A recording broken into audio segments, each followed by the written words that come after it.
उच्चैरुदात्तः नीचैरनुदात्तः समाहारः स्वरितः। तो ऊंचे स्वर से उदात्त को बोला जाता है, नीचे स्वर से अनुदात्त को बोला जाता है, और उदात्त और अनुदात्त दोनों का जो समाहार होता है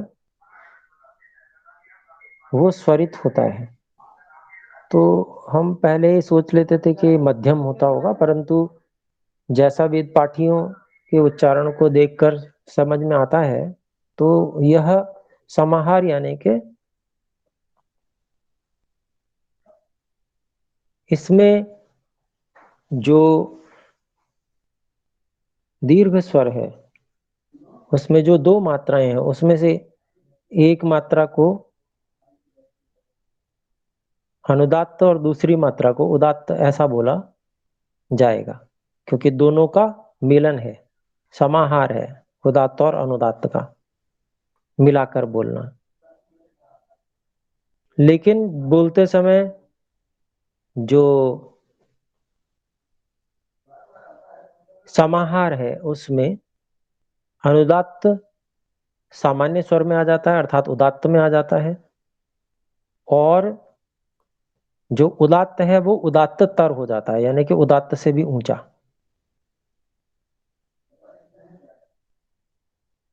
जैसे त्वा में हमको ऊपर स्वरित दिख रहा है, आप देख रहे होंगे पहले मंत्र में ही है। तो त्वा को कैसे बोला जाएगा? त्वा, यानी कि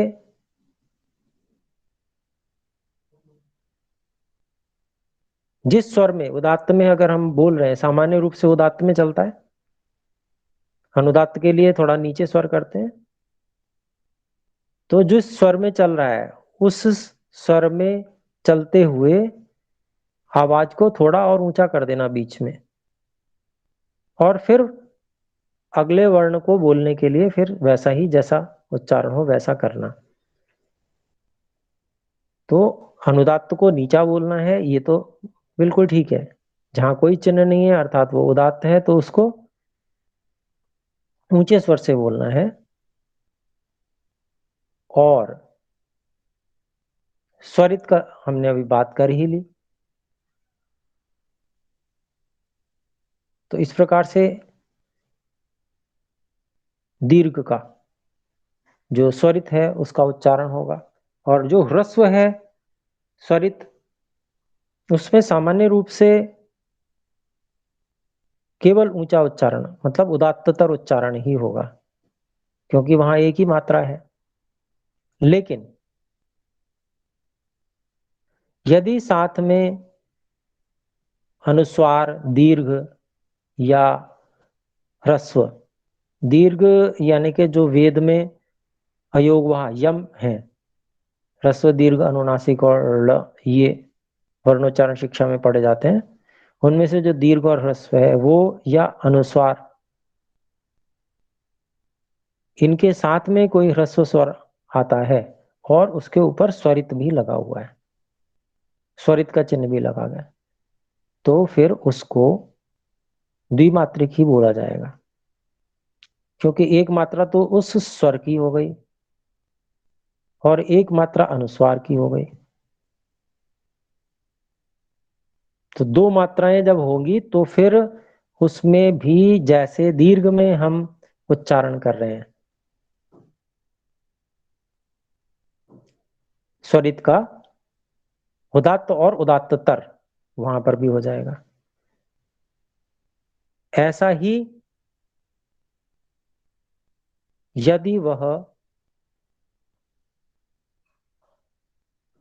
वाक्य का अंतिम शब्द है, अंतिम वर्ण है, ह्रस्व होते हुए भी, वहां भी ऐसा ही होगा, क्योंकि वहां भी दीर्घ करने की छूट रहती है। और यदि अंत में स्वर का टी भाग है, अचोन्त्यादि टी, जो व्याकरण पढ़ने वाले हैं समझते हैं,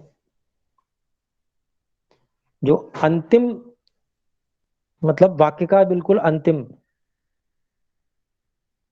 भाग और सबसे अंत में यदि आ रहा है तो टी भाग में भी अगर स्वर है और वो स्वरित है तो उसका भी उच्चारण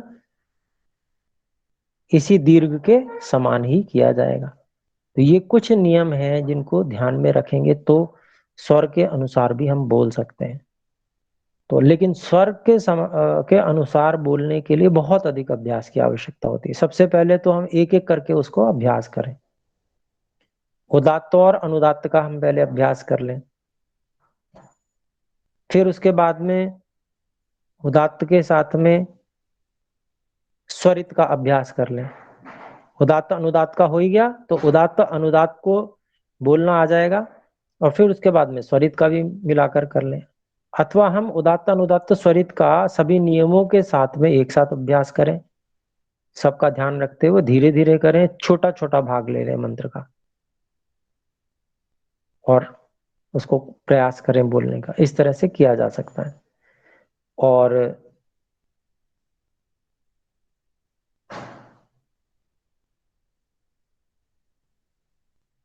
नियमों का ध्यान रखते हुए अपने को इस प्रकार से करना है। कुछ पूछना चाहते हैं? हाथ खड़ा हुआ है, बोले। ओम आचार्य जी, ये उदात्त अनुदात्त का समाहार का अर्थ उदात्त अनुदात्त का योग तो नहीं है? उससे उन दोनों को जोड़कर और तेज हो जाएगा, ऊंचा हो जाएगा सर, ऐसा तो अर्थ नहीं है इसका? जी नहीं है। सरित नहीं। जी वर्णोच्चारण शिक्षा पुस्तक है अगर आपके पास में तो देखिए, जी स्वरित वहां लिखा हुआ है ना, समाहार स्वरिता। तो आप जी। उसका अर्थ सरित देखें। हाँ, हिंदी में नहीं, अर्थ सरित देखें। को जैसे आपने वेद में बताया कि उदात्त अनुदात्त से और ज्यादा ऊंचा हो जाता है, हाँ जी, सरित हाँ जी, है। वो हो तो जाता ऐसा तो है। नहीं है जैसे, हाँ, तो उदात्त नीचे हो गया, अनुदात्त नीचे हो गया, उदात्त सामान्य हुआ, तो सरित को हो सकता है उन दोनों के योग से मतलब और ज्यादा ऊंचा करना है, इसी समाहार सरिता का अर्थ ये हो शायद। जी देखिए, उसमें जो परंपरा है वो भी देखी जाती है। तो जो वेद पाठी जिस प्रकार से परंपरा से पाठ करते हैं उसको देखा जाता है। और उसमें जैसे हम वर्णोच्चारण शिक्षा में महर्षि स्वामी दयानंद जी अर्थ करते हैं, उसमें वो दोनों ही बातें लिखते हैं। मतलब समाहार स्वरिता का अर्थ करते हुए लिखते हैं कि उदात्त और अनुदात्त दोनों को मिलाकर बोला जाए, ऐसा लिखा है ना। तो जी दोनों ही बोले जाएंगे। लेकिन जैसे वेद पाठ की परंपरा है, जो वेद पाठी पाठ करते हैं, तो उस परंपरा में जिस प्रकार से बोला जाता है अपने को उसको भी ध्यान रखना पड़ेगा। तो वह ध्यान रखने के लिए हम क्या देखते हैं कि वो किस प्रकार से पाठ कर रहे हैं। तो वो जो जब स्वरित को बोलते हैं तो जो स्वरित में अनुदात्त वाला भाग है वो तो सामान्य बोलते हैं, उदात्त के समान ही बोलते हैं। और जो उदात्त वाला भाग है उसको और उदात्तर कर देते हैं, उदात्त से भी ऊंचा। दो मात्राएं हुई ना दीर्घ में, तो एक मात्रा जी उसमें से, दीर्घ में दो मात्राएं हैं, तो एक मात्रा उसमें उदात्त जैसी रहती है और दूसरी मात्रा को उदात्तर हो जाता है, यानी कि उदात्त से भी ऊंचा हो जाता है। तो यह सीखना यदि हम स्वर सहित करना चाहते हैं। नहीं तो एक श्रुति पाठ तो हम सामान्य रूप से जैसे कर रहे हैं कर सकते हैं। तो अभी मैं समझता हूँ कि अभी तो एक श्रुति पाठ में भी हमें ठीक प्रकार से शुद्धिकरण अभी अब बहुत अधिक आवश्यक है। बहुत सारे हम में से जो है, एक आध बच्ची जो रितिका या ऋत्विका ऐसा कुछ नाम था या कुछ और नाम था, मुझे ध्यान नहीं है, वो बेटी हो तो अपना नाम बताए कृपया, उपस्थित हो तो उसका मानस उच्चारण मानस्वी शर्मा। मनस्वी शर्मा, हाँ। तो उसका एक बहुत सुंदर उच्चारण है। और बच्चे क्योंकि सीख जाते हैं, लेकिन क्योंकि क्या होता है कि बच्चे भी बड़ों के साथ में रहते हैं तो बड़ों के शब्द कान में पड़ते हैं घरों में। तो ऐसा होने से फिर बच्चों का भी बिगड़ जाता है। तो अनेक जगह ऐसी स्थिति भी होती है। तो उसको ध्यान ये रखना चाहिए कि बच्चों को भी उच्चारण जब करना है तो वो शुद्ध सुनकर प्रयास करें। तो उससे क्या होगा कि वो गलत चीज ध्यान में नहीं आएगी। नहीं तो अभ्यास एक बार बन जाए तो फिर उसको हटाना और फिर सही अभ्यास करना, ये डबल काम हो जाता है। तो हमेशा अपने को प्रयास यही करना चाहिए कि हम अपनी तरफ से जैसे हमने अपने पहले संस्कार बनाए हुए हैं उसके अनुसार अभ्यास ना करें। हमको जैसा पढ़ना आता है हम तो वैसे पढ़ेंगे, भाई ये बात गलत है। वेद को ऐसा नहीं करना। तो कैसे करना है? तो फिर जो बताया जाता है उस ढंग से उसको सुनेंगे और सुनकर फिर उसको जैसा बोला जा रहा है वैसा बोलेंगे। तो उससे हमारा जो सामान्य बोलचाल है उसमें भी जो हम त्रुटियां करते हैं या पढ़ने में करते हैं वो भी हमारी धीरे धीरे उसमें भी लाभ होगा। लेकिन यहाँ पर तो हमें बहुत विशेष ध्यान रखना ही है। तो ये अपने लोग इस तरह से करें कि जो हम जैसे हम पढ़ते हैं, जैसे हिंदी पढ़ते हैं उस तरह से हम वेद को पढ़ेंगे तो वो गलत हो जाएगा। वैसे नहीं पढ़ना है, क्योंकि उसमें तो त्रुटियां चल जाती हैं थोड़ा बहुत। कहीं ह्रस्व को दीर्घ कर दिया, दीर्घ को ह्रस्व कर दिया, तो वो क्योंकि समझना समझाना है उसमें केवल के भी हमको बात समझनी है। आप जो कह रहे हैं वो हमारी समझ में आ गई, बात खत्म। आपका सुधार करवाना वहां प्रयोजन नहीं है कि आपने ह्रस्व क्यों बोला, आपने ये दीर्घ क्यों बोल दिया, वहां प्रयोजन नहीं होता। आपने कुछ बात कही और हमें समझ में आ गई, बस वहां इतना ही प्रयोजन होता है। तो इसलिए वहां उसका कोई विशेष ज्यादा चर्चा भी नहीं होती, नहीं किया जाता। लेकिन वेद पाठ में इसका तो बहुत ध्यान रखना पड़ेगा, क्योंकि यहाँ प्रयोजन केवल बात समझना समझाना नहीं है। यहाँ वेद को ज्यों के त्यों उसकी रक्षा करना, उसमें कोई बिगाड़ ना आवे, इसका भी ध्यान रखना हमारा परम कर्तव्य है। तो इस दृष्टि से अपने लोगों को ध्यान देना है। तो इसमें चौथे मंत्र को मैंने वैसे बोला था आप सबके सामने, पिछले वीडियो में भी था। तो हम में से क्या किसी ने, किन्हीं ने उसका अभ्यास किया हो तो बोल सकते हैं। पिछली बार मैंने रोका नहीं था, बोलने दिया था, फिर बाद में अंत में बोला था कि नहीं गलत है या जो भी कुछ है। तो आज मैं ऐसा नहीं करूंगा, मैं तुरंत रोक लूंगा आपको। जहां भी त्रुटि होगी उसको बता के फिर आगे बढ़ाऊंगा। बोले जो भी बोलना चाहते हैं। चौथा मंत्र।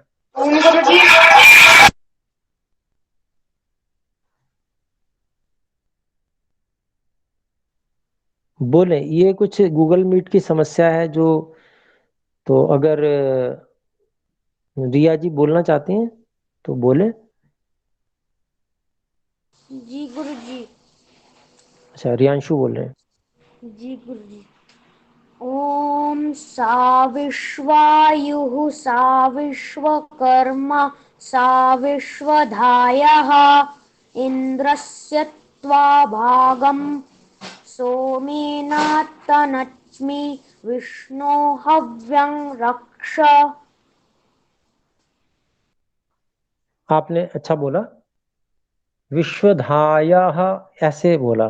तो यहाँ पर दीर्घ है, धाया ऐसे बोलना है, ठीक है। बाकी पूरा ठीक है आपका। जी और गुरु। कौन बोलेंगे? बोलिए। रिया जी बोल रहे हैं? ओम गुरु जी। अच्छा, प्रीति जी बोल रहे हैं, बोलिए।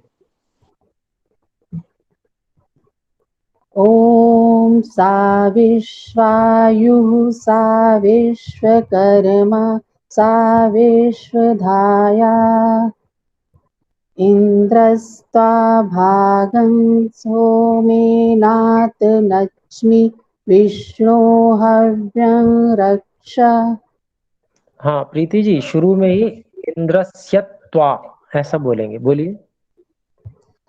इन्द्रस्त्वा भागं सोमेनात् नच्मि विष्णो हव्यं रक्ष। हाँ, और एक और त्रुटि जो समझ में आ रही है, विश्वधायाः, विसर्जनीय का थोड़ा भी उच्चारण सुनाई नहीं पड़ा, तो उसको और जी, करेंगे। जी विश्वधायाः। जी, ठीक है। और बोले, हिमांशु जी ने हाथ खड़ा रखा। जी। ओम गुरु जी।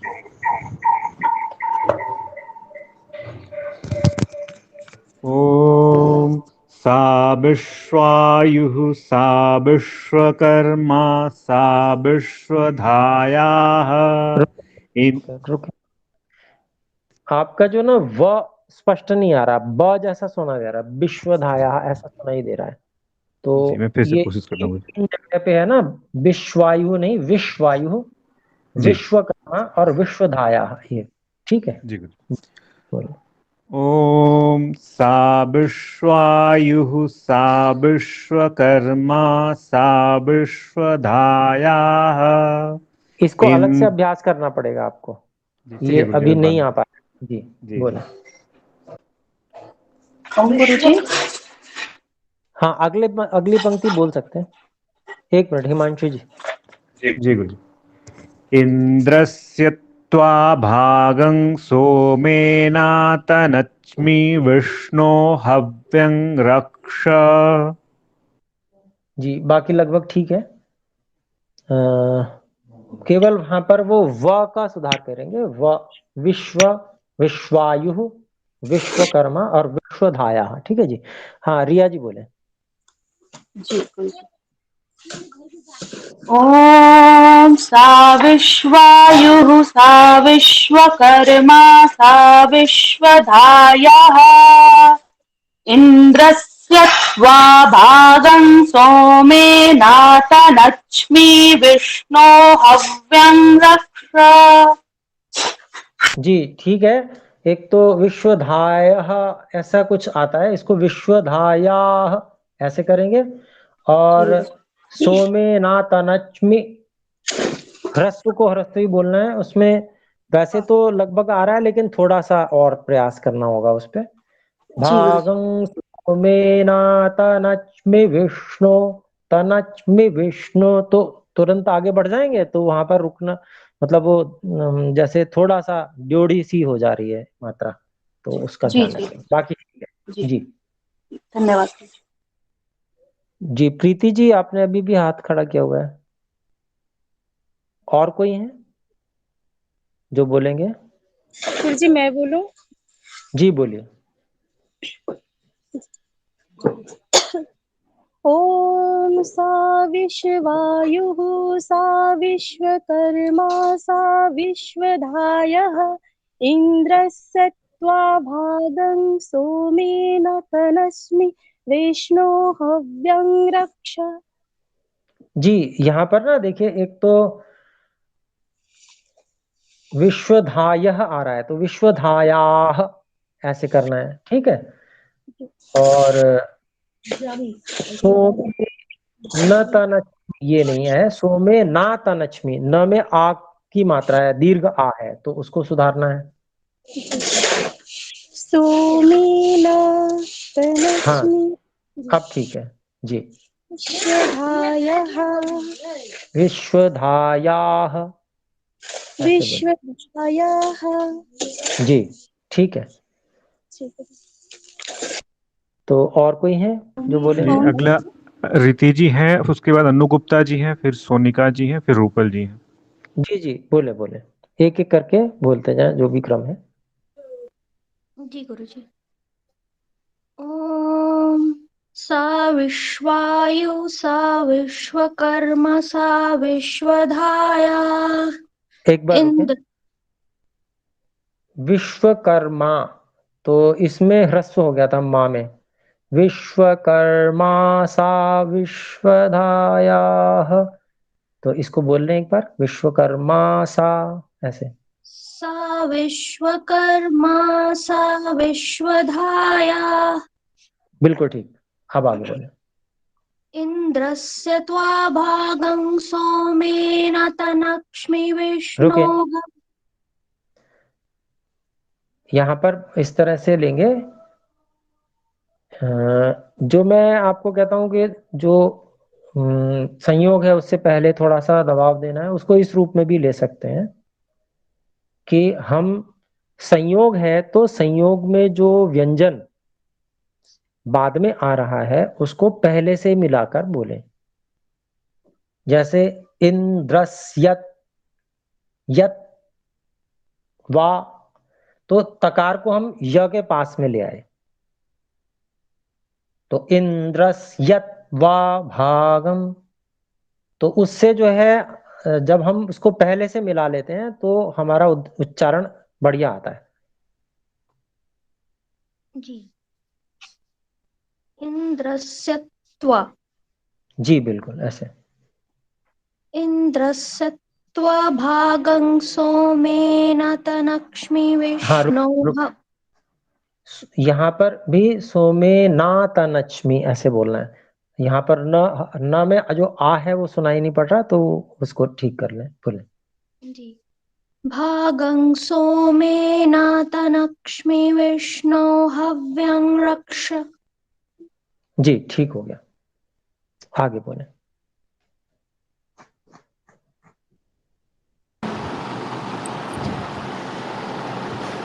ओम आचार्य जी। जी बोले। ओम सा विश्ववायु सा विश्वकर्मा। रुके, जी। विश्वायुः ऐसे बोलना है, यु के बाद में विसर्जनीय भी बोलना है। सा विश्वायुः सा विश्वकर्मा, बोले। सा विश्ववायु सा रुके रुके, यहाँ पर विश्व वायु ऐसा कुछ उच्चारण सुनने में आ रहा है आपका, तो उसको बोलना है विश्वायु, विश्वायु, बोले। विश्वायु। जी जी बिल्कुल। सा विश्ववायु सा विश्वकर्मा सा विश्वधायः इंद्र धायाः धायः धायाः। धायः। हाँ यहाँ पर थोड़ा सा और अभ्यास कर लीजिएगा। या को विसर्जनीय बोलिए मत एक बार को, है ना। विश्वधाया, बोले। हाँ, सा विसर्जनीय मत वि- बोले। हाँ, सा विश्वधाया। हाँ अब यहाँ पर अब ह हल्का सा निकल जाएगा उसके बाद में, तो इसका बाद में अभ्यास कर लीजिएगा, ठीक है। आगे बोले। इंद्र से। इन्द्रस्य त्वा भागं सोमेनाथ नच्मि विष्णो हव्यं रक्ष। तो यहाँ पर दो चीजों का ध्यान रखना है। एक तो इंद्रस्यत, तकार को य के साथ में ले आइए। इंद्रस्यत वा, इस तरह से बोलेंगे। दूसरे सोमे ना तनच्मी। सोमेनाथ नच्मि। हाँ, और मी में जो ई है उसको ह्रस्व को बोलना है। सोमेना तनच्मि विष्णु, ऐसे। सोमेनाथ नच्मि विष्णु। हाँ यहाँ पर ये थोड़ा सा इसका अभ्यास आपको करना होगा। जो ई है वो ह्रस्व ही रखना है, उसमें भी थोड़ा सा जैसे समय अधिक जा रहा है। अच्छा। सोमेनातनच्मि विष्णु, आपका सोमेनातनच्मि विष्णु, अंतर है ना। जी जी। सोमेनातनच्मि विष्णु, ऐसे बोलो, ठीक है जी। तो जी। अभ्यास कर लीजिएगा, कोई बात नहीं, एक बाद बात में कर लें। आचार्य जी, इंद्रस्य त्वा, अब जहाँ नोट्स में जो लिखा हुआ है वहाँ इंद्रस्य फिर त्वा अलग लिखा है। अब आप कह रहे हैं कि इंद्रस्य त्वा करके इसको मिलाकर बोलें। जी जी, संहिता पाठ है ना, इसका नाम ही यजुर्वेद संहिता है। संहिता का अभिप्राय यही होता है कि जब तक विराम ना आए तब तक एक समान गति से सब बिल्कुल बिना उसमें बीच में गैप दिए बोलना, इसी को संहिता पाठ कहते हैं। तो हमको गैप नहीं देना है। जहां पर दीर्घ है वहां दीर्घ बोलना है, जहां ह्रस्व है वहां ह्रस्व बोलना है, जो हलंत वर्ण है उसको अजंत के साथ मिलाकर बोलना है, ठीक है जी। तो यहाँ पर संहिता पाठ होने के कारण से इसमें ये कि ये पद अलग है, वो पद अलग है, इनको अलग अलग बोलना है ऐसा नहीं है। उसको संहिता के रूप में ही बोला जाता है। तो यहाँ पर वो उस तरह से नहीं जैसे आप सोच रहे हैं, वहां अलग करने की आवश्यकता इसलिए नहीं है, ठीक है जी। जी जी, धन्यवाद। जी आगे कोई बोल सकते हैं जो बोले। ओम। जी बोले। सोनिका सोनिका जी का है पर्याय, उसके बाद रूपल जी, फिर कुसुमलता जी। बोले सोनिका जी। ओम आचार्य जी। जी हाँ। ओम सा विश्वायु सा विश्वकर्मा रुके, सा। विश्वायु, इसको समय देना है पूरा। विश्वायु सा, ऐसे बोले। ओम विश्ववायु सा विश्वकर्मा सा रुके रुके विश्वधायः। रुके रुके, इसको जैसे पहले वाला सा आपका छूट गया था तो उसको बोलेंगे, उसको साथ में लेके बोलेंगे। और जो श है उसको जिह्वा को दांतों के ऊपर वाले भाग से थोड़ा सा, जो दांतों का ऊपर वाला भाग है वहां से श इस तरह से बोलने का प्रयास करेंगे। सा विश्वायुः सा विश्वकर्मा, ऐसे बोले। ओम सा विश्वायु, नहीं हो रहा है सर। कोई नहीं, अभ्यास अलग से कर लीजिएगा इसका। वो हमारे पास, आपके पास में वो वीडियो भी है, उससे थोड़ा सा देखकर अभ्यास कर लीजिएगा। फिर कोई बात नहीं, अगली बार सुना दीजिएगा। जी आगे बोले, कोई और जो बोलते हैं जिनकी पर्याय है। जी ओम। जी बोले। सा विश्वायुः सा विश्वकर्मा सा विश्वधायाः इन्द्रस्य त्वा भागं सोमेनातनच्मि विष्णु हव्यं रक्ष। जी इसमें एक तो विश्वायु में यू में ऊ की मात्रा दीर्घ जैसी थोड़ी सी प्रतीत हो रही थी, उसका सुधार कर लेंगे। जी। और इंद्रस्य, यहाँ पर जो दंत्य सकार है वो आपका तालु वाला लग रहा था, तो इसका सुधार कर लेंगे। और इंद्रस्य, हाँ अब ठीक हो गया। और सोमेना तनच्मि, यहाँ जो ह्रस्व करना है इसमें थोड़ा सा समय अधिक जा रहा है, उसको भी आप ध्यान दे लेंगे। सोमेना तनच्मि विष्णु, ऐसे ठीक है। सोमेनातनच्मि विष्णु। जी बिल्कुल। जी गुरु जी धन्यवाद। जी अब बोलें, कुसुम जी बोलेंगे। हाँ जी। ओम सा विश्वायुः सा विश्वकर्मा सा विश्वधायाः इन्द्रस्य त्वा भागं सोमेनातनच्मि विष्णो हव्यं रक्ष। सुंदर जी, बहुत अच्छा। आपका इस बार तो बिल्कुल सही है, बहुत इसमें कोई त्रुटि नहीं है जी। धन्यवाद सर। तो आपने कर लिया सभी ने। अगला बहुत ही सुंदर मंत्र है, 5वां, मैं बोल दे रहा हूं, आप इसका अभ्यास करें। ओम अग्ने व्रत पते व्रतं चरिष्यामि तच्छकेयं तन्मे राध्यताम् इदमहमनृतात् सत्यमुपैमि। ओम कस्त्वायुनक्ति सत्त्वायुनक्ति कस्मै त्वायुनक्ति तस्मै त्वायुनक्ति कर्मणे वाम वेशाय वाम। तो आज मैंने 2 मंत्र बोल दिए, छोटे छोटे से हैं, सरल हैं, तो इन दोनों मंत्रों का आप अभ्यास करें। तो आज इतना ही रखते हैं, हम सब मिलकर एक बार ओम का उच्चारण करें।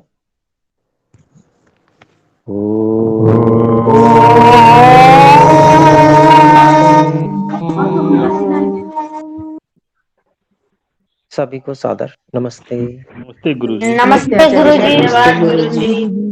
गुरुजी। नमस्ते जी।